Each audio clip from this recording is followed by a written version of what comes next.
ഇന്നത്തെ recipe capsicum വെച്ചിട്ട് ഇഡ്ഡലിൻ്റെയും ദോശൻ്റെയൊക്കെ കൂടെ കഴിക്കാൻ പറ്റുന്ന നല്ലൊരു ചട്നിയാണ് കേട്ടോ. ക്യാപ്സിക്കം ഇഷ്ടപ്പെടുന്നവർക്ക് ഉറപ്പായും ഈ ചട്നി ഇഷ്ടപ്പെടും കേട്ടോ. അപ്പോൾ ഈ പാനിലേക്ക് കുറച്ചൊരു വെളിച്ചെണ്ണ ഒഴിച്ച് കൊടുത്തിട്ടുണ്ട്.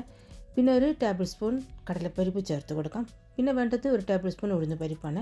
ഇത് നന്നായിട്ടൊന്ന് മൂത്ത് കിട്ടണം കേട്ടോ. മൂത്തിട്ട് അതിൻ്റെ കളറൊക്കെ ഒന്ന് മാറി വരണേ.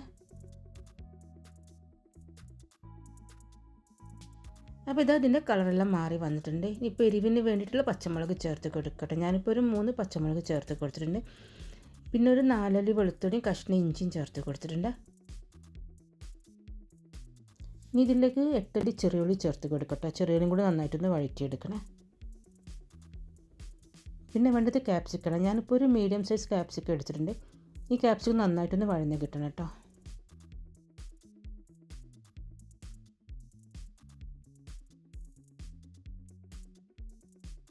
ക്യാപ്സിക്കം നന്നായിട്ട് വഴന്നിട്ട് അതിൻ്റെ പച്ചക്കുത്തൊക്കെ ഒന്ന് മാറി കിട്ടണേ.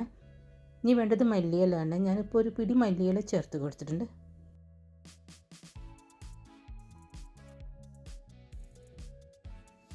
ഇതിലേക്ക് വേണ്ട ഉപ്പ് ചേർത്ത് കൊടുക്കട്ടെ.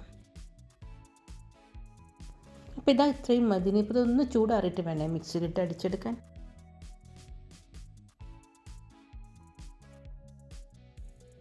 കുറച്ചൊരു വെള്ളം ചേർത്ത് കൊടുക്കട്ടെ. ഒരു 2 ടേബിൾ സ്പൂൺ മാത്രം മതി കേട്ടോ. അപ്പോൾ ഇതങ്ങനെ അടിച്ചെടുത്തിട്ടുണ്ട്. ഇനിയിപ്പോൾ ഇതിലേക്കൊന്ന് കടുക് പൊട്ടിച്ചിട്ടോ.